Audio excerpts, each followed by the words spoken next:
پہلی بات تو یہ ہے کہ مشرق وسطیٰ کے مسئلے میں اس کے پس منظر کو سمجھ لینا چاہیے. ہمارے بہت سے احباب جو ہیں وہ فوری طور پر وقتی صورتوں کو جیسے کہ حالات و واقعات ہوتے ہیں صرف انہی کے اعتبار سے رائے قائم کرتے ہیں. چیزوں کا پس منظر جو ہے نگاہوں کے سامنے رہنا چاہیے. اس صدی کا ایک مختصر سا نقشہ ذہن میں رکھیے. یہ 20ویں صدی کے آغاز کے وقت جسے ہم پورا کہتے ہیں مڈل ایسٹ، بلکہ صرف مڈل ایسٹ نہیں، پورا شمالی افریقہ سلطنت عثمانیہ کا حصہ تھا. خلافت عثمانیہ، لیبیا، الجزائر، مصر، پورا حجاز، یمن، پورا عراق، شام، اور یہ شام ہی کے حصے ہیں در حقیقت اردن اور لبنان، یہ شام عرب، عراق عرب، یہ پورا علاقہ خلافت عثمانیہ یہ اس کا حصہ تھا.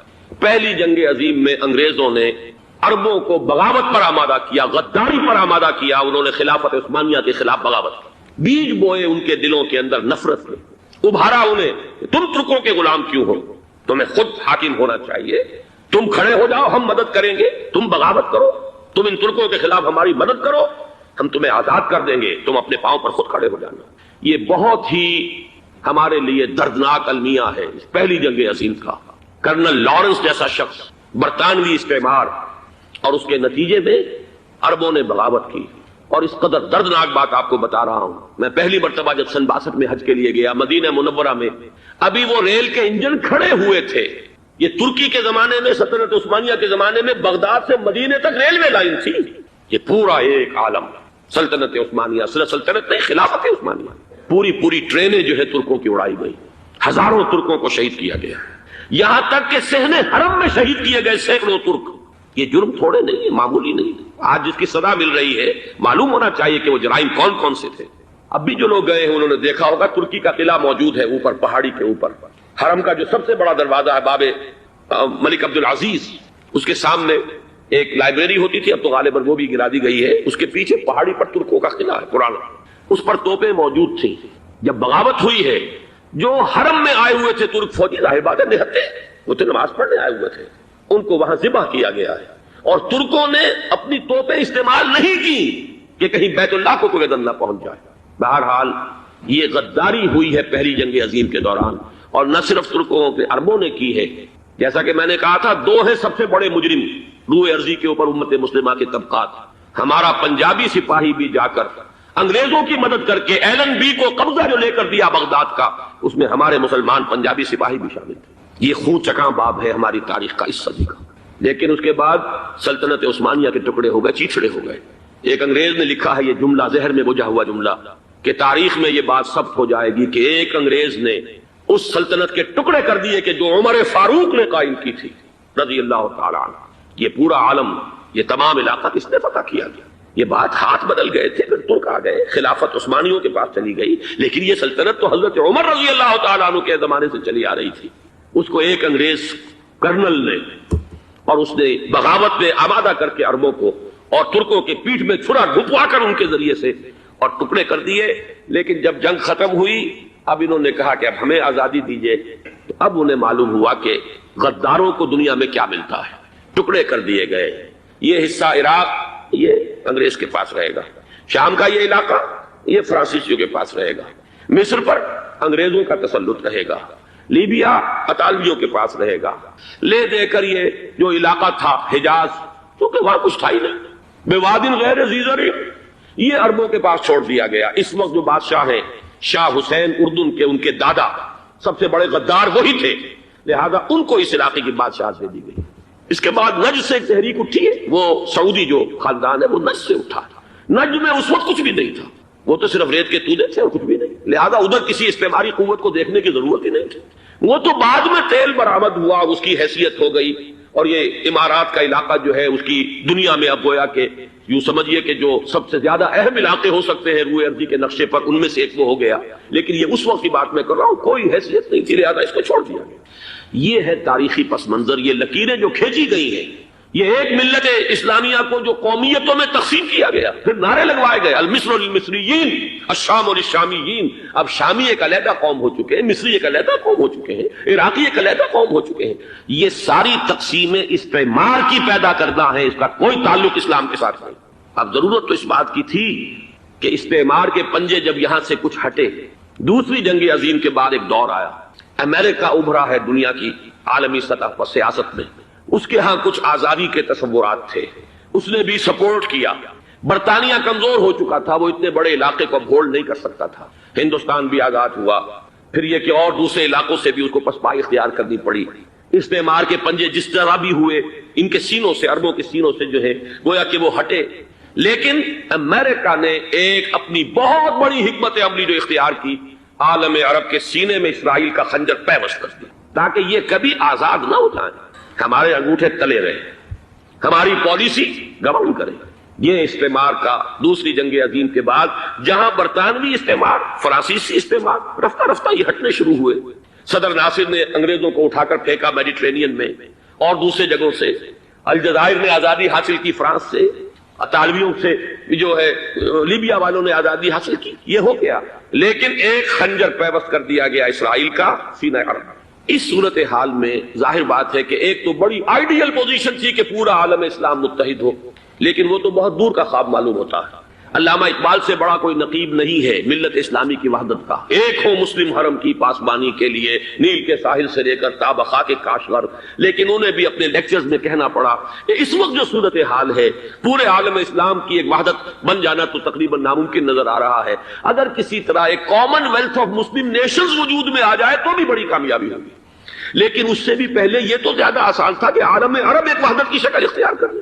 یہ تو ایک قوم ہے، اکثر و بیشتر ایک نسل یا زیادہ دو نسلیں کہتی ہیں۔ شمالی افریقہ میں بربر نسل بھی ہے، باقی تو سب عرب ہے۔ یہ پورا عالم ایک نسل، ایک زبان، پورے اتنے رقبے کے اوپر بولے جانے والی ایک زبان، یہ تو ایک ہو جائے۔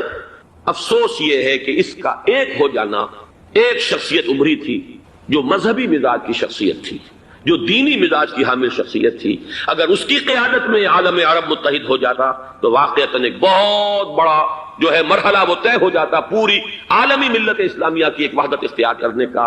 وہ شخصیت تھی شاہ فیصل شہید کی، اور اس لفظ کے ساتھ یہ آپ کے ذہن میں آ گیا ہوگا کیوں انہیں شہید کر دیا گیا، کس نے کیا کرایا، کہاں سے تعلیم حاصل کر کے آیا تھا وہ جس نے شہید کیا شاہ فیصل شہید کو، اس کی گردن پر کون سوار تھی، وہ یہودی لڑکی کے جس کے فوٹو بھی شائع ہوئے، ایک گردن پر اٹھائے کھڑا ہوا شہزادہ اپنی ایک یہودی دوست کو، لڑکی کو، اور وہی ہے کہ جس نے جا کر پستول سے شہید کیا ہے۔ جان اچھی طرح جان لیجئے، جیسے بارہا میں نے عرض کیا ہے کہ حضرت عمر کو شہید کرنے والا کہنے کو ابو لولو فیروز تھا، لیکن اس کے پیچھے پورا ایرانی نسل پرستی کا جو پورا پس منظر ہے، اسے تو ہر شخص جس کی ذرا بھی نگاہ جو ہے جو صرف منظر کو نہ دیکھ رہی ہو، پس منظر کو بھی دیکھنے والی ہو، وہ تو جان دے گی کہ ابو لولو فیروز ایک فرد کا نام نہیں تھا، وہ ایران کا انتقام تھا عالم عرب سے۔ بالکل اسی طریقے سے یہ امریکی استعمار کا ہتھ کنڈا تھا، اسے محسوس ہوا۔ شاہ فیصل مذہبی مزاج کا شخص، یہ ابھر رہا ہے، اور یہ شاہ فیصل کی حکمت عملی کا ذرا آپ اندازہ کیجئے۔ لاہور میں سمٹ کانفرنس ہوئی، اس میں وہ آئے، سب سے ٹاورنگ پرسنالٹی پورے اس وقت عالم اسلام کے اندر شاہ فیصل کی تھی، اور وہ گویا کہ ایک بہت ہی جس کو کہا جائے کہ ایک بہت ایلڈرلی، ایک بزرگانہ ایک شخصیت جو ہے، اور انہوں نے اپنے دولت کے دروازے، عرب میں وہ مشہور تھے کہ نہایت خسیس اور بخیل انسان ہے، اس لیے کہ وہاں وہ خرچ کرتے تھے حساب کتاب کے ساتھ، لیکن ان کے خزانے کھلے ہوئے تھے عالم اسلام کے لیے، ادھر بھی مدد ہے، ادھر بھی مدد ہے، ادھر بھی کام ہو رہا ہے، ادھر بھی کام ہو رہا ہے۔ پھر انہوں نے تیل کا ہتھیار استعمال کر کے ایک دفعہ امریکہ کو دن میں تارے دکھا دیے تھے، لہذا ان کا ہٹایا جانا سین سے یہ امریکی استعمار کے لیے لازم تھا۔ اب لے دے کر رہ گئے کون؟ سیکولر مزاج کے لوگ۔ پہلی اٹمپٹ جمال عبد الناصر نے کی، ناکام ہو گیا۔ قذافی صاحب نے کوشش کی کہ وہ ان کی جانشینی حاصل کر لے، ناکام ہو گیا۔ اب ایک تیسری شخصیت صدام حسین کی، ملحد ہے، اسلام سے کوئی سروکار نہیں، باس کا فلسفہ، سیکولرزم پلس عرب نیشنلزم، یہ اصول ہے، لیکن یہ ہے کہ یہ شخصیت ابو ابھر کر ایسی آئی ہے کہ اس سے اس وقت یہ جان لیجئے، میں امریکہ میں بھی عربوں سے مل کر آیا ہوں، سعودی عرب میں بھی اب میں وہ دیکھ آیا ہوں، نوجوان نسل جو ہے عربوں کی، پورا جو دوسرے عرب ممالک ہے جہاں پر کہ مذہب کا اتنا چرچا ہی نہیں ہے، پورا فلسطینی عرب، جارڈن کے عرب، شامی عرب عوام، وہ سب کے سب صدام کے پیچھے ہیں، اس لیے کہ انہیں نظر آ رہا ہے کہ ایک شخص پھر ایسا پیدا ہو کر سامنے آ گیا ہے جو شاید عالم عرب کو پھر یونائٹ کر دے، اور یہ ہے اصل وہ شے کہ جو امریکہ کے لیے کسی صورت میں قابل قبول نہیں۔ دولت کے یہ ذخائر، خلیج کی یہ دولت، سیال سونا اور اس کے ذخیرے، اور یہ کسی طریقے سے یہ امریکہ کے زیر اثر نہ رہے، یہ ہے وہ شے جو اسے برداشت نہیں ہے۔ وہ کوئی اربوں کی محبت میں نہیں آیا، 2.5 لاکھ فوج لے کر وہ کوئی شاہی عرب جو خاندان ہے سعودی، اس سے اس کی کوئی دلچسپی نہیں ہے، کوئی پتہ نہیں کہ وہ خود ان کو ہٹا دیں اور وہاں پر کوئی جمہوری ڈھانچہ جو ہے وہاں پہ کھڑا کروا دے خود امریکہ۔ اس لیے کہ سعودی عرب میں دیکھ آیا ہوں حالات، اگرچہ ظاہر بات ہے کہ زیادہ گہرائی میں تو وہاں جانے کا موقع ہی نہیں ہوتا، بہت ہی مستبد حکومت ہے، لیکن صاف نظر آ رہا ہے کہ اس وقت دونوں طبقے نوجوانوں کے جو ہے وہ شاہی خاندان کے شدید خلاف ہو چکے ہیں۔ جو وہاں پر جدید مثقف طبقہ ہے، جدید تعلیم یافتہ، جو باہر پڑھ کر آیا ہے امریکہ میں اور کہیں اور وہ کثیر تعداد میں، اب وہ صاف سوال کر رہے ہیں کہ یہ بلینز اور بلینز آف ڈالرز کے جو ہمارا خرچہ آتا تھا، ہمارے ہتھیاروں کے آرڈر جاتے تھے، وہ کہاں گئے؟ کل 65,000 فوج، اور عرب کے پاس، سعودی عرب کے پاس اتنے ٹینک بھی نہیں ہیں جتنے کہ یمن جیسے غریب ملک کے پاس ہے، تو ہمارا روپیہ یہ گیا کہاں؟ یہ ایک سوال ہے جو ہر شخص کے ذہن کے سامنے ہے۔ اب ہمیں اپنے معاملات کو خود سنبھالنا ہوگا۔ اسی طریقے سے جو مذہبی طبقہ ہے، اور وہاں ہے بڑی تعداد میں مذہبی طبقہ نوجوان جن میں بڑا جذبہ ہے، اور ان کا وہ جوش جہاد انہیں جہاد افغانستان تک لے کر آیا ہے۔ سینکڑوں عرب نوجوان یہاں جو ہے شہید ہوئے، اپنے ملک میں تو انہیں بولنے کی بھی کوئی امکان نہیں ہے، لیکن یہاں وہ جذبہ جو اندر اندر پروان چڑھ رہا ہے، وہ جذبہ انہیں لایا ہے، اور افغانستان کی سنگلاخ وادیوں کے اندر انہوں نے جام شہادت نوش کیا ہے۔ وہ طبقہ بھی شدید اب مخالف ہو چکا ہے کہ انہوں نے امریکیوں کو بلا کر، ان میں یہودی بھی ہیں، عیسائی تو ہے ہی ہے، یہودی ہیں، یہودی عورتیں ہیں، جو کچھ اب وہاں بے حیائی اور بے پردگی کے مناظر نظر آ رہے ہیں۔ یہ سرزمین عرب، میں نے امریکہ میں تقریر سنی ہے، اسنا کے جو فائنل ان کا ایک سیشن تھا، اسلامک سوسائٹی آف نارتھ امریکہ، جس میں میں مدعو کیا گیا تھا، اور اسی لیے میں نے یہ سفر کیا تھا۔ ایک نوجوان نے جو تقریر وہاں پر کی ہے، واقعہ یہ ہے کہ میں حیران رہ گیا اس کی جرأت کا۔ اس نے کہا کہ حضور نے فرمایا تھا کہ جزیرہ نما عرب میں 2 دین جمع نہیں ہو سکتے، اور آج شاہی خاندان کی صرف اپنی حکومت کو بچانے کے لیے امریکیوں کو اتنی بڑی تعداد میں بلا لیا گیا ہے، جن میں موبائل چرچ بھی ہیں، موبائل سینیگوگز ہیں، یہودی مرد اور عورتیں جو ہے دندناتے پھر رہے ہیں آج عرب کی سرزمین پر۔ لہذا جو مذہبی طبقہ ہے وہ اس پر شدید رد عمل جو ہے اس کے اندر پایا جاتا ہے۔ یہ حالات ہیں جو میں آپ کے سامنے چاہتا تھا کہ رکھوں۔ یہ وہ شامت اعمال ہے۔ ایک طرف یہ کہ وہ شخصیت جو ہے صدام حسین کی، وہ کوئی پسندیدہ شخصیت نہیں، لیکن یہ کہ اس شخصیت کو تقویت دینے والے بھی تو یہی لوگ تھے۔ انہیں خطرہ تھا ایران کے انقلاب سے کہ کہیں اسی قسم کا کوئی انقلاب ہمارے ہاں نہ آ جائے، لہذا انقلاب ایران کو ایکسپورٹ نہ ہونے دے، اس لیے انہوں نے اسی صدام حسین کو بلینز اور بلینز آف ڈالرز کی مدد دی۔ آج وہی ہے، عربی کی تو ایک کہاوت بھی ہے، سمن کلبک، یا کو لوگ اپنے کتے کو کھلا پلا کے موٹا کرو، کسی روز تمہیں کو کاٹے گا۔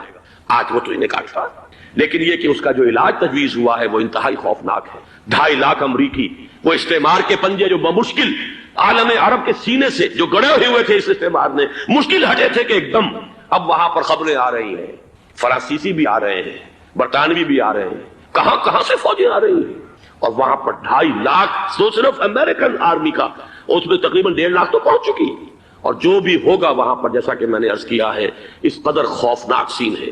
میں نے بہت سے حضرات واقف ہوں گے، کئی مرتبہ میں نے حوالہ دیا ہے مولانا سید حامد میاں رحمہ اللہ کا، انہوں نے ایک دفعہ مجھے بتایا تھا کہ احادیث میں جو قرب قیامت کے حالات و واقعات کی پیشن گوئیاں ہیں، ان میں یہ ہے کہ وہ جو آخری جنگ ہونی ہے جو کہ دجال کے خلاف ہوگی مسلمانوں کی، اور جس میں کہ حضرت مسیح علیہ السلام کا نزول ہوگا، جس کے سلسلے میں اس سے پہلے ایک جنگ ہوگی بہت خوفناک، بہت خوفناک۔ اور عجیب الفاظ ان کے یہ تھے کہ اس میں ایک طرف مسلمان اور عیسائی اور یہودی تینوں ہوں گے۔ یہ بات سمجھ میں نہیں آتی تھی کہ مسلمان اور یہودی ایک جگہ کیسے جمع ہو سکتے ہیں۔ آج وہ نقشہ نظر آ گیا، آج اسرائیل، امریکہ، سعودی عرب اب یہ ایک ہے، بلکہ چلتے آئیے مصر، اسرائیل، سعودی عرب اور جو بھی ان کے حواری ہیں وہ سب ایک سب میں کھڑے ہیں، اور ان کے اوپر سیادت کس کی؟ امریکہ کی۔ وہ نقشہ آ گیا ہے۔ اور اس جنگ کے سلسلے میں مولانا حامد میاں رحمہ اللہ نے مجھے بتایا تھا کہ حدیث میں الفاظ آئے ہیں، اتنے لوگ ہلاک ہوں گے، اتنے لوگ ہلاک ہوں گے، اتنے لوگ ہلاک ہوں گے کہ ایک پرندہ سینکڑوں میل تک اڑتا ہوا چلا جائے گا اور اسے سوائے لاشوں کے اور کچھ نظر نہیں۔ یہ نقشہ خاکم بدہن تلا ہوا ہے، کھڑا ہوا ہے۔ جو بھی ہوگا کیمیاوی جنگ، کیمیاوی وارفیئر، کیمیکل وارفیئر، اور پھر ایٹمک وارفیئر، جس کی کھلی دھمکیاں دی جاتی ہیں۔ کبھی کوریا کے بارے میں اندیشہ تھا کہ یہ درندے خدا کی دھرتی کو، کوریا کی غریب بستی کو ناگاساکی بنا کے چھوڑیں گے، ہیروشیما بنا کے چھوڑیں گے۔ آج وہ صورتحال جو ہے عالم عرب پر، heart of the Arab land, اس پر یہ صورتحال بالکل تلی کھڑی ہے۔ اس میں ہمیں کیا کرنا چاہیے؟ میں نے یہ چاہا کہ پورا پس منظر آپ کے سامنے، صرف وقتی سا کوئی ایک نعرہ، وقتی سی کوئی ایک خبر، اس کے حوالے سے ایک جذبات کا معاملہ، پورا ایک پس منظر سامنے رکھیے۔ اب وہ آپ کو شاید میری باتیں جو ہے وہ سمجھ میں آ جائے۔ نمبر 1، ہمیں کسی صورت اس جنگ میں امریکہ کے گھڑے کی مچھلی نہیں بننا چاہیے۔ امریکہ اسلام کے تحفظ کے لیے نہیں آیا، امریکہ حرمین کی حفاظت کے لیے نہیں آیا، امریکہ اپنے مفادات، عالمی مفادات کے تحفظ کے لیے آیا، اور زیادہ سے زیادہ آپ کہہ سکتے ہیں کہ وہ سعودی شاہی خاندان کی حفاظت کے لیے آیا۔ اور بڑا عمدہ مضمون چھپا تھا پچھلے، بلکہ ابھی تک تو وہ تازہ ہی ہے جب تک نیا نہیں آتا، ندا میں، جس کا عنوان تھا اربوں کا چھرا اور اربوں کا گلا۔ سارے پیسے بھی انہیں سے لے رہے ہیں۔ $12 بلین کا ایک چیک لے کر گیا جیمز بیکر۔ اندازہ تو کیجیے دنیا کہاں سے کہاں پہنچ گئی، محو حیرت ہو کہ دنیا کیا سے کیا ہو جائے گی۔ 2 ماہ قبل اس کا تصور نہیں ہو سکتا تھا، اتنی بڑی قوت امریکہ کی، تباہ کن قوت، اور جمع ہو جائے گی عرب کے اندر۔ لیکن یہ کہ وہ کوس بھی اربوں ہی کی ہوگی، انہی کا چھرا انہی کا گلا۔ ہمیں کرنا یہ چاہیے، اللہ تعالی ہماری حکومت کو، ہمارے سیاستدانوں کو، ہمارے ذمہ دار لوگوں کو ہدایت دے، وہ امریکہ کے گھیڑے کی مچھلی نہ بنے۔ اس کے تحفظ کے لیے یا شاہی خاندان کی حفاظت کے لیے بہت کچھ انہوں نے عیش کر لیے، کافی عیش کر لیے۔ باقی یہ کہ اب جو کچھ ہونا ہے وہ ہونا ہے۔ حرمین شریفین کو تو خود عرب کے لوگ کہتے ہیں کہ کوئی خطرہ نہیں ہے۔ سارا جھگڑا تو وہ تیل کی دولت کا ہے، وہ تیل کی دولت جو ہے وہ شمال مشرقی کونے کے اندر ہے۔ بلکہ یہ کہ جو رد عمل پیدا ہوا عالم اسلام میں اور سعودی عرب میں، خود اس کے مذہبی نوجوانوں میں امریکی فوجوں کی آمد کے خلاف اس کا جواب دیا گیا رابطہ عالم اسلامی کی طرف سے کہ یہ جو بھی جنگ کا محاذ ہے، جو فوجیں ہیں، یہ حرمین سے تو 1500 کلومیٹر دور ہے، تو حرمین کو تو کوئی خطرہ نہیں، خطرہ ہے امریکہ کے عالمی مفادات کو۔ آج آپ کو معلوم ہے دنیا 2 طبقوں میں بٹی ہوئی ہے، دی رچ اینڈ دی پور۔ یہ جو اقوام ہیں، جو 6-7 قومیں شمار ہوتی ہیں دنیا کی دولت مند قومیں، ان کے لیے خطرہ ہے کہ یہ اگر ہم ان کا جو سب سے بڑا ذریعہ ہے اس کا صنعت کا، یہ تیل، اگر اس کو کچھ ہو گیا تو ان کی سب کی اکانومی جو ہے وہ دم دھڑام سے زمین پر آ جائے گا، وہ بھی برابر ہو کر آ جائیں گے دنیا کے دوسرے ملکوں کے۔ یہ اس کی حفاظت کے لیے آیا۔ ہمارے نوجوان کو آج میں سوچتا ہوں کاش کہ ہمیں معلوم ہو، ہمیں وہ تاریخ دہرانی نہیں چاہیے کہ ہم نے پہلی جنگ عظیم میں انگریزوں کے استعمار کے پنجے گڑوانے کے لیے اپنی جانیں دیں۔ پنجاب کا نوجوان، پنجاب کا مسلمان سپاہی بھی جا کر ایلن بی کو قبضہ دلوانے کے اندر اور بغداد پر قبضہ کرانے میں اس کے تعاون کیا، اس کی مدد کی۔ کیا آج بھی وہی تاریخ اپنے آپ کو دہرائے گی؟ آج ہمارا فوجی جائے گا وہاں پر امریکہ کے تحفظ کے لیے، اس کے مفادات کے تحفظ کے لیے؟ پہلی بات یہ کہ یہ ہرگز نہیں ہونا چاہیے۔ ہونا کیا چاہیے؟ پہلی کوشش یہ ہو کہ یہ بین الاسلامی معاملہ بنے، مسلمان امت آئے، امریکی فوجیں جائیں، فرانسیسی جائیں، برطانوی جائیں۔ ہاں اس صورت میں کہتا ہوں پاکستان کا ایک ایک بچہ وہاں جائے اور اپنی جان قربان کر دے، اس لیے کہ یہ قرآن کا حکم ہے۔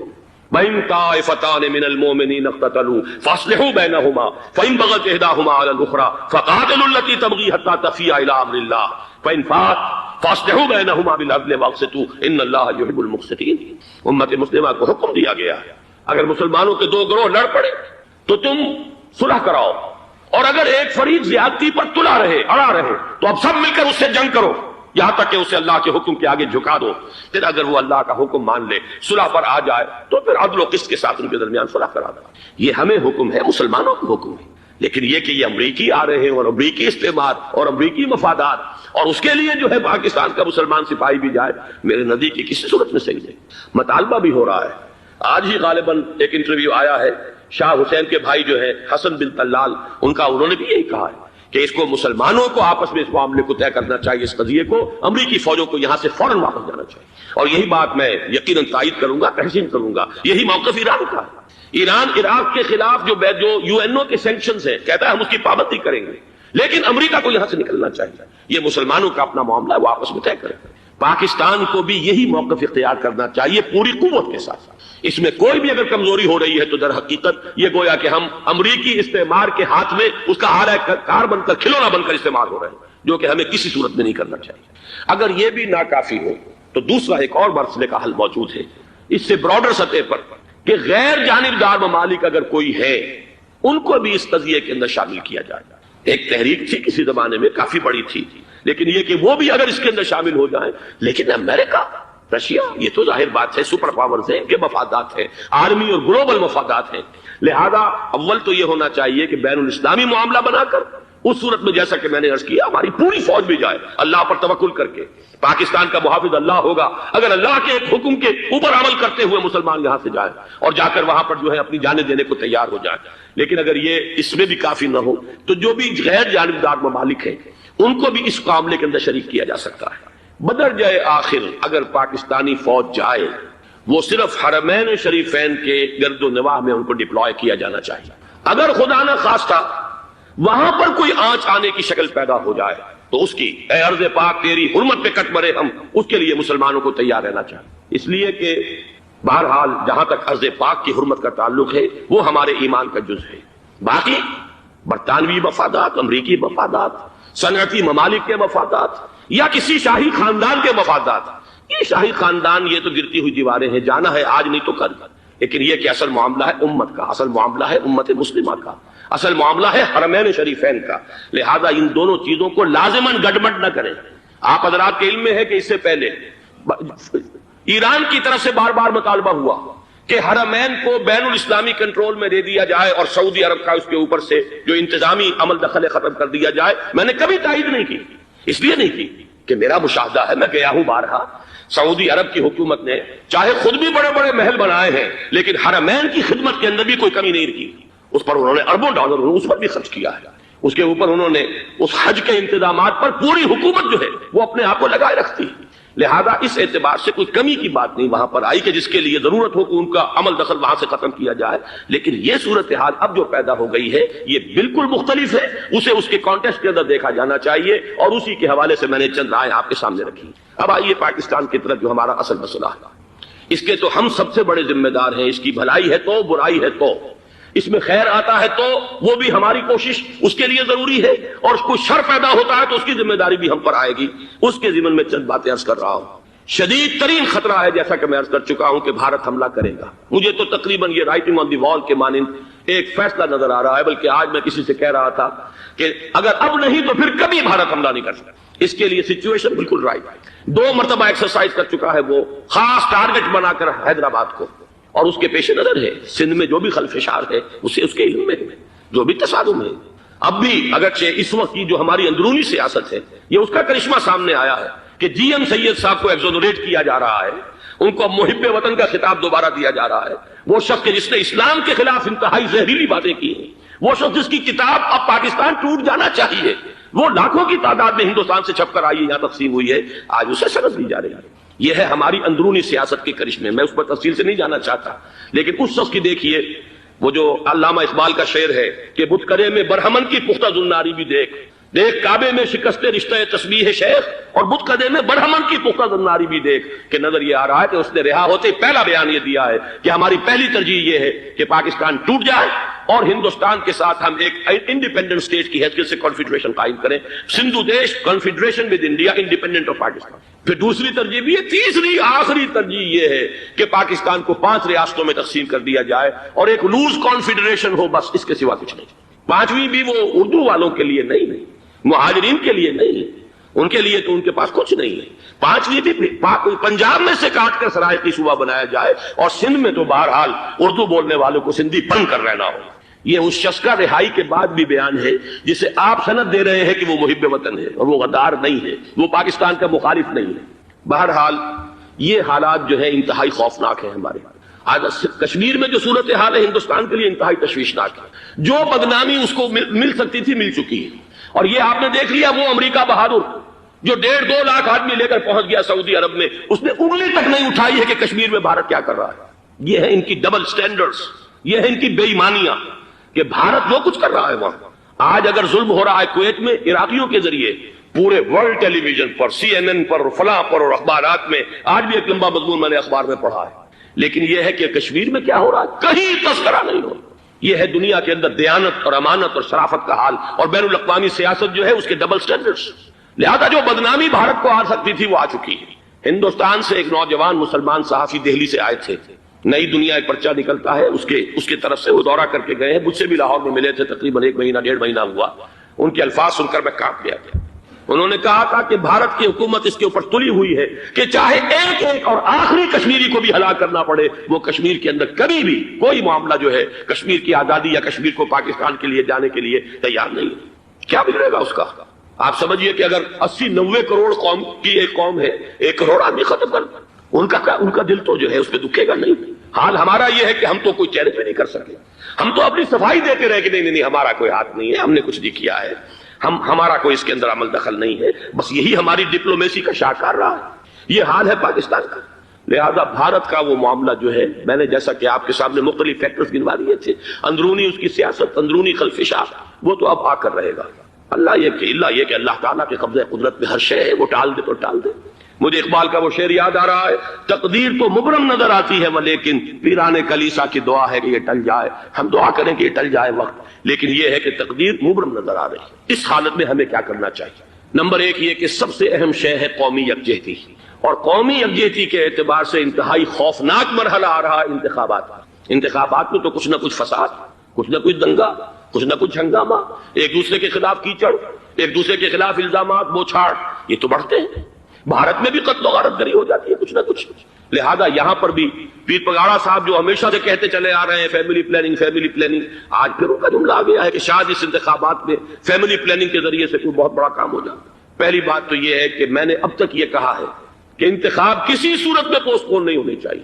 اب بھی میں یہ کہتا ہوں کہ اگر تو انتخابات کا بدل صرف ایک ہے اور وہ مارشل لا ہے، تو پھر مارشل لا سے تو بہتر ہے کہ وہ انتخابات ہوں چاہے اس میں کوئی خلفشار بھی ہو، اس لیے کہ مارشل لا کا مطلب جو ہے وہ تو سندھ کے اندر ایک ناگزیر دھماکہ ہو جائے گا، تباہ کن، خوفناک، اور پھر بھارت کو کچھ کرنے کی ضرورت نہیں ہوگی، کیا کرایا اسے سارا معاملہ سندھ کے اندر سے مل جائے گا۔ مارشل لا ہرگز نہیں ہونا چاہیے۔ وہ بات جو سن 80 میں نے 18 اگست 1980 کو کہی تھی ضیاء الحق مرحوم سے، آج پھر اسی بات کی میں تکرار کر رہا ہوں، اعادہ کر رہا ہوں، مارشل لا پاکستان کے لیے سوسائڈل ہے۔ لیکن ایک آلٹرنیٹ سامنے آیا ہے، ایک تو پشاور ہائی کورٹ کا ورڈکٹ آ گیا، اور یہ کہ کچھ اور لوگوں کی طرف سے بھی باتیں آئی ہیں۔ ایک دو دن ہوئے ہیں جنگ میں، دو اہم سرخیاں تھیں، اور وہ بڑے اونچے حلقہ جو ہمارا فوج کا اونچا حلقہ ہے اس کی طرف سے اگرچہ نام کسی کا نہیں تھا۔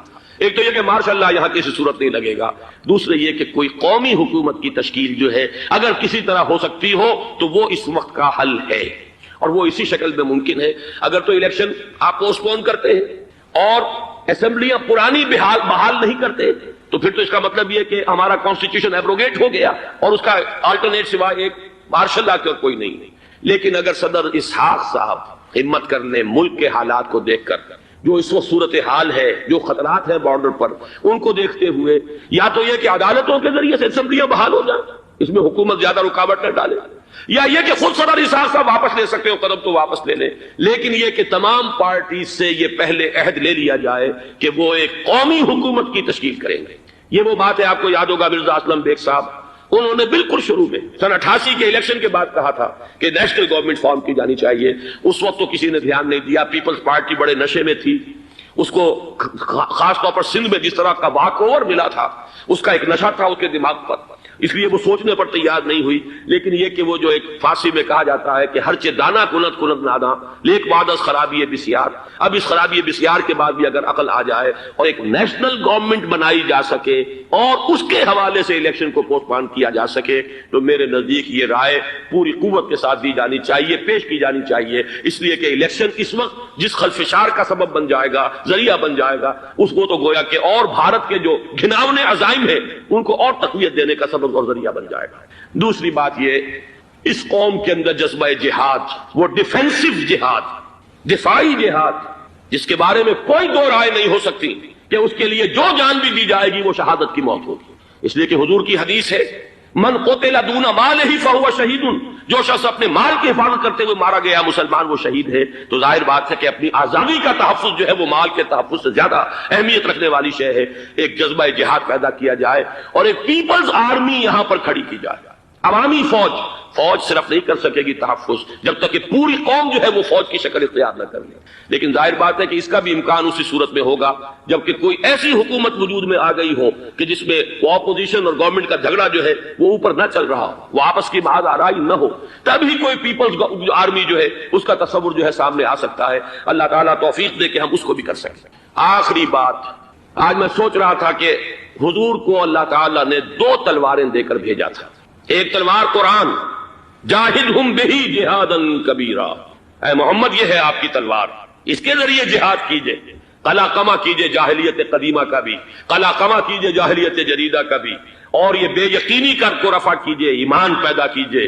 یہ ہے کہ جو آج ہمارے پاس وہ جہاد بالقرآن کے حوالے سے ہے، اور دوسرا ہتھیار تھا دین حق، هو الذی ارسل رسولہ بالہدی ودین الحق لیظہرہ علی الدین کلہ، وہ نظام عدل اجتماعی، وہ جو واقعہ یہ ہے کہ اگر اس کا نمونہ دنیا کو دکھا دیا جائے تو پوری دنیا اسے قبول کرے گی، اس لیے کہ دنیا تو پیاسی ہے، دنیا مختلف نظاموں کو ٹرائی کر کے تھک چکی ہے، اس نے جمہوریت کا تجربہ بھی کر لیا ہے، جس نے سرمایہ داروں کی آمریت کی شکل اختیار کر لی. دنیا نے کمیونزم کا تجربہ بھی کر لیا ہے، وہاں سے بھی پسپائی اختیار کر رہی ہے نوع انسانی. لیکن یہ کہ وہ نظام عدل اجتماعی تو ہمارے پاس تھا. پچھلے سال آپ کو یاد ہوگا یہاں پر دسمبر کے مہینے میں اس کے اوپر سیمینار ہوئے تھے، سیاسی نظام، معاشی نظام، معاشرتی نظام، اخلاقی نظام. وہ پورا نظام زندگی جو ہے وہ ہمارے پاس ہے، جس کے لیے یہ ملک لیا گیا تھا. اسلامی انقلاب برپا کر کے اور یہاں پر اس دین کو قائم کیا جائے. میں چند باتیں بھارت کے حوالے سے کہنا چاہتا ہوں. بھارت کے سلسلے میں ہم سے بہت بڑی بڑی کوتاہیاں ہوئی ہیں ہندو قوم کے حوالے سے. پہلی کوتاہی یہ ہوئی کہ ہم نے 800 یا 1000 برس تک حکومت کی. اگرچہ صوفیاء نے کچھ تبلیغ کی یہاں پر، لیکن علمی سطح پر، انٹلیکچوئل لیول پر کوئی تبلیغ کا کام نہیں کیا. ہندوؤں کی جو اعلیٰ ذات کے لوگ ہیں، اور ہندو ذہن ہے فلسفیانہ ذہن، اس فلسفیانہ ذہن کو ہم نے کبھی سمجھنے کی کوشش نہیں کی. اس تک ہم نے دین کی دعوت کو نہیں پہنچایا. ہم نے جہاد بھی سیف کر کے انہیں زیر تو کر لیا، ان پر حکومت تو کی، لیکن یہ ہے کہ جہاد بالقرآن کے ذریعے سے ان کے نظریات، ان کے افکار، ان کے عقائد، ان کے نظریات باطلہ کا علاج نہیں کیا. یہ ایک بہت بڑا جرم تھا کہ ہم نے یہاں پر 1000 برس تک حکومت کی، لیکن یہ فرض منصبی ادا نہیں کیا. اس ضمن میں آپ سے عرض کروں کہ پچھلے سال جب میں گیا تھا انڈیا، مولانا علی میاں سے مدظ اللہ العالی میری ملاقات ہوئی. میں نے انہیں ایک مشورہ دیا، وہ چونک گئے، انہوں نے مشورہ پسند بھی کیا. یہ مجھے نہیں معلوم کہ اس پر عمل کیا یا نہیں. میں نے ان سے عرض کیا کہ آپ ندوۃ العلماء میں سنسکرت کی تعلیم لازم کر دیں، تاکہ یہاں کا عالم دین جو نکلے وہ ہندو جو مذہب کی کتابیں ہیں ٹاپ کی امہات کتب، ان کو بھی سمجھ سکتا ہو. جب تک آپ ہندو ذہن کو نہیں سمجھیں گے اسلام اس کے سامنے پیش نہیں کر سکتے. لہذا ایک کام تو ہمیں یہ کرنا ہے، اور میں نے شاید آپ میں سے جو حضرات بھی میثاق پڑھتے ہیں ان کے تو علم میں یہ بات ہوگی کہ میں نے شاہ ولی اللہ دہلوی رحمۃ اللہ علیہ کا ایک قول جو ہے نقل کیا ہے. ہندوستان ہی کے ایک رسالے میں وہ ان کا قول جو ہے اس کو کوٹ کیا گیا تھا، وہاں سے میں نے نقل کیا کہ انہوں نے فرمایا کہ ایک وقت آئے گا کہ ہندو قوم کے اعلیٰ ذات کی اکثریت اسلام قبول کر لے گی. اللہ کرے کہ وہ کام ہو، وہ بھی ہوگا تو جہاد بالقرآن کے ذریعے سے ہوگا. دوسری دو کوتاہیاں کیا ہوئی؟ دیکھیے میں اس کی مثال دے رہا ہوں. ہم نے اب تک اسلام کے لیے جو نعرہ بازی کی ہے اس کا نتیجہ یہ نکلا، ہندو کو ہم نے بیدار کر دیا، چوکنا کر دیا، منظم کر دیا، اپنے خلاف کھڑا کر دیا، اور ہم نے کچھ کیا نہیں. اس کی ایک سادہ مثال دے رہا ہوں. چپ راس چپ، چپ راس چپ، خاکسار تحریک، دہل گیا تھا پورا ہندوستان. واقعہ یہ کہ دہل گیا تھا. وہ تحریک تو اس کے بعد ختم ہوئی، اب آثار قدیمہ میں کہیں رکھی ہوئی ہے. لیکن ہندو نے اس وقت سے RSS شروع کی، ہندو کو جگہ دیا. RSS جوابی تحریک تھی خاکسار تحریک کے مقابلے میں، اور وہ 60 برس ہو گئے مسلسل کام کر رہے ہیں. وہ تحریک موجود ہے اور اب وہ بہت بڑی فارمیڈیبل فورس بن چکی ہے ہندوستان کے اندر. اسی طرح دوسری بات عرض کر رہا ہوں، ہمارے ہاں اسلام کا نعرہ، اسلامی نظام، اسلامائزیشن، حکومت، قانون، یہ پہلے تو لگا کرتا تھا اپوزیشن کے پلیٹ فارم سے. 11 برس جو تھے ہمارے مرحوم ضیاء الحق صاحب کے، وہ ایوان حکومت سے یہ نعرہ لگا. نتیجہ یہ نکلا ہندوستان میں رام راج کی تحریک کھڑی ہو گئی جوابی رد عمل کے طور پر. ہم نے تو کچھ کیا بھی نہیں سوائے کچھ کاسمیٹک تبدیلیاں، کچھ اوپر کی تبدیلیاں، کچھ رنگ و روغن، کچھ عید میلاد النبی زیادہ شوق سے اور زیادہ شان سے بنانی شروع کر دی، کچھ اور ہم نے اس طرح کے جو ہے وہ تقریبات کا آغاز کر لیا. باقی وہ اسلام کا نظام، وہ نظام تو ہم نے قائم نہیں کیا. میں نے جو حضرات واقف ہیں مجھ سے انہیں یاد ہوگا یہ کہ میں سن 80 میں پہلی مرتبہ بھارت گیا تھا پاکستان بننے کے بعد. سن 47 نومبر میں نے کراس کیا تھا from East Punjab to West Punjab. Pakistan آیا خون اور خاک آگ کے دریا عبور کر کے. 33 برس کے بعد میں گیا تھا واپس ہندوستان پہلی مرتبہ سن 80 میں. واپس آ کے جو میں نے تقریر کی تھی اس کے چند چیزیں یاد ہوں گی بہت سے حضرات کو. میں نے کہا تھا میں نے 2 چیزیں بڑی اچھی دیکھی ہندوستان میں، جس سے ہندوستان میں مسلمانوں اور اسلام کے مستقبل کے بارے میں جو بہت زیادہ اندیشے اور خطرے تھے وہ دور ہو گئے. ایک یہ کہ ہندوستان میں بھی کوئی ایک نیشنلزم پیدا نہیں ہو سکا، بلکہ ریجنلزم ہے، علاقائیت ہے، لوگوں کے ذہن کے اندر علاقائیت ہے. اگر ایک مرکزی نیشنلزم پیدا ہو جائے تو بھارت بہت بڑی طاقت بن جائے گا، پورے علاقے کے لیے بہت بڑا خطرہ بن جائے گا. دوسری بات میں نے عرض کی تھی کہ اللہ کا شکر ہے کہ ہندو مذہب کا کوئی ریوائول وہاں نہیں ہوا. بائی اینڈ لارج انڈین ہندو جو ہے وہ سیکولر ذہن کا ہے، مذہب کا احیاء وہاں نہیں ہوا. یہ سن 19 کی بات میں کہہ رہا ہوں، اس لیے کہ مذہب کا اگر احیاء وہاں ہو جائے تو مسلمان کے لیے بڑے خطرے کی بات ہو جائے گا. لیکن آج میں آپ سے عرض کر رہا ہوں 1990 میں 10 برس کے بعد یہ جو 11 برس تک ہمارے ہاں اسلام کی رٹ لگی ہے، نتیجتاً اب وہاں ملیٹنٹ ہندو ریوائولزم ایک بہت بڑی قوت بن کر آ چکا ہے. ہم نے کچھ کیا بھی نہیں، نعرے لگائے. اور وہاں BJP اب اگلے الیکشن کے اندر وہ یقین رکھتی ہے کہ اس کی حکومت ہوگی. اس وقت بھی بی پی سنگھ کی حکومت جو ہے اسی کے بل پر کھڑی ہے۔ میری ملاقات ریاض میں ایک ہوئی ہے مراد آباد کے نوجوان سے، اور گفتگو کے آخر میں وہ رو پڑا کہ ہم ہندوستانی مسلمان کیا کریں، ہم تو ایک ایسی صورتحال سے دوچار ہو گئے ہیں کہ کوئی صورت ہمیں نظر نہیں آئی، بچاؤ۔ 30 اکتوبر کی ڈیٹ دی ہوئی ہے وی ایچ پی نے، وشوا ہندو پریشد جو ہے وی ایچ پی، اس کے دے رکھی ہے کہ ہم نے ہر صورت کچھ بھی ہو جائے، اور ایسے ایسے طریقے ان کے ہیں۔ وہ پہلے اینٹیں انہوں نے روانہ کرنی شروع کی تھی، اس کے بعد اب یہ ہے کہ ایک ایک گاؤں سے ایک ایک آدمی آئے گا، 30 لاکھ گاؤں سے ایک ایک آدمی چل کر آئے گا، اور وہ جب پہنچیں گے تو کوئی ان کے اوپر چونکہ ایک ایک آدمی چل کر آ رہا ہوگا، کوئی دفعہ 144 حکومت کی نہیں لگ سکے گی، اور ہم جب اتنے لوگ جمع ہو جائیں گے لا محالہ ہم نے وہ مندر جو ہے تعمیر کرنا ہے اور وہ مسجد گرا دینی ہے۔ اور ادھر مسلمان جو ہے آخری طور پر طے کیے ہوئے ہیں کہ چاہے ہم سب کٹ مریں لیکن ہم یہ مسجد گرنے نہیں دیں گے۔ خدا نہ خواستہ یہ صورتحال اگر بالفعل ہو جاتی کنفنٹریشن، اس وقت تو پھر بھی جو حکومت یو پی کی ہے وہ کچھ نہ کچھ مسلمانوں کا ساتھ دے رہی ہے، لیکن یہ کہ بے بس ہوتے کوئی دیر نہیں لگے گی۔ اگر لاکھوں لوگ جمع ہو جائے اس شہر کے اندر، ایودھیا کے اندر، تو ظاہر بات ہے ہر حکومت گھٹنے ٹیکنے پر مجبور ہو جاتی ہے۔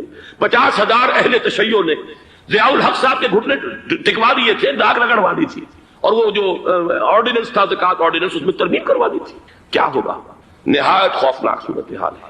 لیکن اگر ہم یہاں اسلام صرف نام نہ ہو عملاً قائم کر کے دکھا دیں، مجھے یقین ہے کہ خود ہندو اسے قبول کرے گا۔ یہ تو نعمت ہے، یہ راحت ہے، یہ نظام عدل ہے، یہ تو بہترین حل ہے ہمارے تمام مسائل کا۔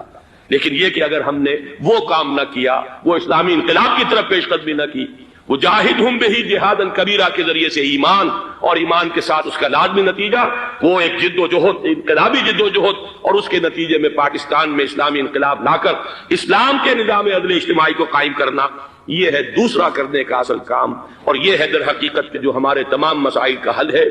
اسلام کا زوال شروع ہو گیا خلافت راشدہ کے خاتمے کے ساتھ۔ حضور کی حدیث بدأ الاسلام غریبا وسیعود کما بدأ فطوبى للغرباء۔ اسلام کمزور تھا، اجنبی تھا، غریب تھا، کوئی اس کا جاننے والا نہیں، پہچاننے والا نہیں، پرسان حال نہیں تھا، لیکن اب اللہ نے اسلام کو غلبہ دیا ہے۔ اب سبھی ٹھاڑے کے سب دوست ہیں، طاقتور کے تو سبھی جو ہے ساتھی ہیں، لہذا اب سب ساتھ دے رہے ہیں، لیکن تم دیکھنا اسلام بہت جلد پھر غریب ہو جائے گا۔ بدأ الاسلام غریبا وسیعود کما بدأ، فعل مضارع پر جب سین آتا ہے وہ ہے مستقبل قریب، عن قریب اسلام پھر غریب ہو جائے۔ اس کے بعد سے اب تک کی تاریخ اگر میں بیان کروں تو پھر صبح ہو جائے گی۔ حضور نے فرمایا اوتی تو جوامع الکلم، مجھے اللہ تعالیٰ نے نہایت جامع کلمات عطا کیے ہیں۔ ایک حدیث کے حوالے سے اب تک کی تاریخ، 14 برس سے چند سال کم کی تاریخ ایک حدیث میں۔ مسند احمد ابن حنبل کی روایت، نعمان ابن بشیر رضی اللہ تعالیٰ عنہ راوی۔ غالباً یہ کتاب کا یہاں تقسیم ہوا ہوگا، اس میں یہ حدیث کے ٹیکسٹ موجود ہیں۔ میں اگر لفظاً معاملہ لے کر چلوں گا تو معاملہ مشکل ہو جائے گا۔ ترجمہ بھی، متن بھی، یہ 4 ورقہ ہے، جنہیں نہیں ملا وہ جاتے ہوئے لیتے جائیں ضرور۔ حدیث کا لب لباب کیا ہے؟ حضور نے اپنے دور سے لے کر قیامت تک 5 ادوار گنوائے ہیں تاریخ کے۔ پہلا دور دور نبوت، دور سعادت۔ دوسرا دور خلافت علی منہاج النبوہ، نبوت کے نقش قدم پر، نبوت کے طریق پر خلافت۔ کیا مطلب؟ خلافت راشدہ میں وہ نظام جو کا تو قائم رہا جو محمد عربی صلی اللہ علیہ وسلم نے قائم فرمایا تھا۔ تیسرے دور کو کہا آپ نے ظالم ملوکیت، بادشاہت کا ایک اعتبار سے تو آغاز حضرت معاویہ سے بھی ہو گیا رضی اللہ تعالی عنہ، کسری العرب کہا گیا انہیں، عرب کے کسریٰ، لیکن معاذ اللہ یہ ظالم کے لفظ کا اطلاق ان پر نہیں ہوگا۔ ان کے 20 سالہ دور خلافت میں نہ کوئی خانہ جنگی، نہ کسی کو قتل کیا گیا، نہ کسی کے پر زیادتی کی گئی، پرامن تھا۔ اگرچہ خلافت راشدہ میں اہل سنت بھی اسے شمار نہیں کرتے، اپنی ذات میں تو راشد تھے کہ نہیں، خلیفہ تھے کہ اپنے وہ صحابی تھے کہ نہیں، اور صحابہ اولئک هم الراشدون، لیکن خلافت راشدہ خیر اہل تشیع کی جو رائے ہے وہ تو خیر علیحدہ ہے، اہل سنت جو ہے وہ بھی خلافت راشدہ میں شمار نہیں کرتے۔ ابو بکر، عمر، عثمان، علی اور آگے 6 مہینے حضرت حسن کے بھی بعض حضرات شامل کرتے ہیں، تو ایک حدیث کے مطابق 30 سال کی مدت مکمل ہو جاتی ہے۔ ملوکیت اصولی اعتبار سے حضرت معاویہ کے دور میں شروع ہوئی، لیکن ظالم ملوکیت یزید کے دور سے شروع. اب جو دور شروع ہوا اس میں کربلا بھی ہے. حضرت حسین ابن علی رضی اللہ تعالی عنہما، ان کے ساتھی، ان کے خاندان والے کس طرح شہید. اور صرف وہی نہیں ہوئے، عبداللہ ابن زبیر رضی اللہ تعالی عنہما وہ بھی شہید کیے. حرم مکہ رنگین ہوا خون سے، ان کی لاش ٹنگی رہی بہت دنوں تک. مدینہ بھی نہیں بچا. واقعہ حرہ میں مدینہ کی حرمت جو ہے اس کو بٹا لگایا گیا. یہ دور ملوکیت کے سیاہ کارنامے. حجاج کے ہاتھوں سینکڑوں تابعی شہید ہوئے. مسلمانوں کا دور تو ابھی عروج کی طرف جا رہا ہے. اسلام کا دور غربت شروع ہو چکا ہے. اسلام اور مسلمانوں کو علیحدہ علیحدہ شے سمجھیے، ساتھ نہیں. پہلے 30 برس بھی ساتھ تھے، بلکہ حضور کے 23 برس بھی شامل کر لیجئے. پہلی نصف صدی جو ہے وہ ساتھ ساتھ ہے. دین کا بھی عروج ہو رہا ہے، ساتھ ہی امت مسلمہ کا عروج بھی. اس کے بعد امت مسلمہ تو چڑھتی جا رہی ہے اور دین گرنا شروع ہو گیا. ویسے یہ بات ذہن میں رکھیے کہ وہ کوئی 2-4 دنوں میں نہیں گرا. کھنڈر بتا رہے ہیں عمارت عظیم تھی. یہ 6 منزلہ عمارت شاہ اسماعیل شہید نے اس اصطلاح کو استعمال کیا ہے. یہ 6 منزلہ عمارت کوئی 1000 بلکہ 1200 برس میں جا کر زمین بوس ہوئی ہے. لیکن ہے پھر وہ گریجول ڈکلائن. تو تیسرا دور حضور نے فرمایا ظالم ملوکیت. چوتھا دور فرمایا غلامی والی ملوکیت، ملکن جبرین. پہلے تو 1000 برس تک بادشاہ مسلمان تو تھے، چاہے ان میں بدماش بھی تھے، عیاش بھی تھے، ظالم بھی تھے، اچھے بھی تھے، نیک بھی تھے. آخر انہی میں صلاح الدین ایوبی بھی تھے، انہی میں نور الدین زنگی بھی تھے، انہی میں اورنگزیب بھی تھے، انہی میں التتمش بھی تھے. اچھے بھی تھے، اس میں کوئی شک نہیں. لیکن تھے بادشاہ، خلیفہ تو نہیں تھے. لیکن یہ کہ اکثر و بیشتر کا معاملہ تو وہی ہے، عیاشیاں ہیں. محل بن رہے ہیں، تاج محل بن رہے ہیں، الحمرا بن رہا ہے. جہاں جائے کوئی اقبال اور جا کر رو کر آ جائے. رو لے اب دل کھول کر دیدہ خون آبا بار، وہ نظر آتا ہے تہذیب حجازی کا مزار. یہ وہ دور تھا کہ جو تھا تو دور ملوکیت، لیکن بہرحال ملوک مسلمان تھے. چوتھا دور آیا جبکہ غلامی کے ساتھ ملوکیت. کیا مطلب؟ ملکہ برطانیہ کی رعایا بن گئے تھے کہ نہیں ہم؟ ملکہ معظمہ وکٹوریا، غلام احمد قادیانی نے جو ان کی مدح لکھی ہے، جو خطابات دیے ہیں، ان کی جو اس زمانے کی تصانیف ہے انہیں پڑھیے تو صحیح. کہیں ہم برطانیہ کے غلام، کہیں ہم فرانسیسیوں کے غلام، کہیں ہم ولیندیزیوں کے غلام، کہیں ہم اطالویوں کے غلام. اس صدی کے آخر میں وہ نقشہ آ گیا، شروع میں 19ویں صدی کے شروع میں، جس کا نقشہ حضور نے ایک حدیث میں کھینچا تھا. صحابہ سے آپ نے فرمایا ایک وقت آئے گا یوشک ان تداعی علیکم الامم، کہ دنیا کی قومیں تم پر ایک دوسرے کو دعوت دیں گی کہ یہ ترنے والا موجود ہے، آؤ اور نوچ کو چھوڑ کر کھاؤ. ادھر سے ہم کھائیں گے، ادھر سے تم کھاؤ. یہ تم لے جاؤ، یہ ہمارے پاس رہے گا. مصر انگریزوں کے پاس رہے گا، عراق انگریزوں کے پاس رہے گا، شام فرانسیسی لے جائیں، اور لیبیا اطالوی لے جائیں، اور موراکو اور تونس یہ سب جو ہیں یہ فرانسیسی لے جائیں، ہسپانیہ سہارا لے جائے، یہ سب لے جاؤ. آؤ تکہ بوٹی کر کے کھا جاؤ. سلطنت عثمانیہ ختم. 1924 میں خلافت بھی ختم. نام کی خلافت، حقیقی خلافت نہیں تھی. پھر بھی جیسا کہ میں نے آپ کو بتایا بڑی طاقت تھی اس میں. خلیفہ اگر جہاد کا اعلان کر دیتا اس گئے گزرے دور میں بھی، تو جیسے کہ اس انگریز کمانڈنٹ نے کہا تھا کہ لاکھوں مسلمان نکل آئیں گے سروں سے کفن باندھ، اس میں کوئی شک. یہ تھا چوتھا دور، اور تھا نہیں ابھی ہے. یہاں سے اب ذرا بات شروع ہو رہی ہے، اچھی طرح سمجھ لیجئے. کہنے میں تو یہ آتا ہے اور تاریخ بھی یہ بتاتی ہے، حقائق بھی کچھ اس طرح کے ہیں کہ اس صدی کے آغاز میں تو اسلام اور مسلمان دونوں انتہائی زوال کو چلے گئے. اس کے بعد سے عروج شروع ہوا ہے. کچھ تقریباً 25 برس میں تمام عالم اسلام آزاد ہو گیا. سن 47 میں پاکستان بن گیا، مشرقی اور مغربی پاکستان 2 خطوں پر مشتمل. انڈونیشیا آزاد ہو رہا ہے، ملیشیا بن گیا ہے، ایک ایک کر کے عرب ممالک آزاد ہو رہے ہیں. تمام مسلمان ممالک تقریباً اکثریت والے آزاد ہو گئے. لیکن یہاں سے نوٹ کیجئے، دم لیا تھا نہ قیامت نے ہنوز، پھر تیرا وقت سفر یاد آیا. یہ جو کولونیلزم تھا جس کی بساط لپیٹی گئی ہے اس صدی کے وسط میں، یہ کرسچین کولونیلزم تھا. انگریز کون تھے؟ عیسائی. فرانسیسی کون تھے، ولندیزی کون تھے، ہسپانوی کون تھے، اطالوی کون تھے؟ یہ عیسائیوں کی کولونیل حکومتیں، نو آبادیاتی حکومتیں، وہ بساط ذرا طے ہوئی تھی کہ اسی وقت ورلڈ بینک قائم ہوا، کچھ عرصے بعد IMF قائم ہوا، اور اس سازش کا سارا سلسلہ شروع ہو گیا جو خلیج کی جنگ کے بعد عوام کے سامنے بھی علم نشرہ کر دی گئی۔ وہ سازش کیا ہے اسے سمجھ لیجئے، چوتھا دور ابھی جاری ہے۔ اس کو مختصر طور پر تو یوں کہوں گا کہ ایک سیلاب آ رہا ہے نیو ورلڈ آرڈر کے نام سے۔ نیو ورلڈ آرڈر، اور نیو ورلڈ آرڈر اصل میں کیا ہے؟ براہ راست حکومتیں نہیں ہوں گی دوسروں کی، انہی میں سے لوگوں کو بٹھاؤ، لیکن مالیاتی شکنجے میں جکڑ لو، کام یہ کریں، محنت یہ کریں، صبح سے شام تک مشقت یہ کریں، اپنے سودی نظام سے، اپنے ورلڈ بینک سے، اپنے IMF سے ان کی محنت اور ان کی کمائی کی ملائی کھینچتے چلے جاؤ، چھاچ ان کو بھی دیتے رہو۔ یہ پورا فلسفہ یہود کا ہے، زائنزم کے نام سے جو دنیا میں چل رہا ہے۔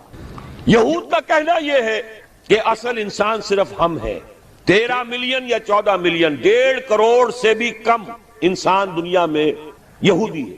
وہ کہتے ہیں اصل انسان ہم ہیں، باقی یہ 6 ارب جو بھیڑ نظر آتی ہے دنیا میں، یہ اصل میں حیوان ہے، شکلیں انسانوں کی سی ہیں، یہ گوئمز ہیں، یہ جینٹائلز ہیں۔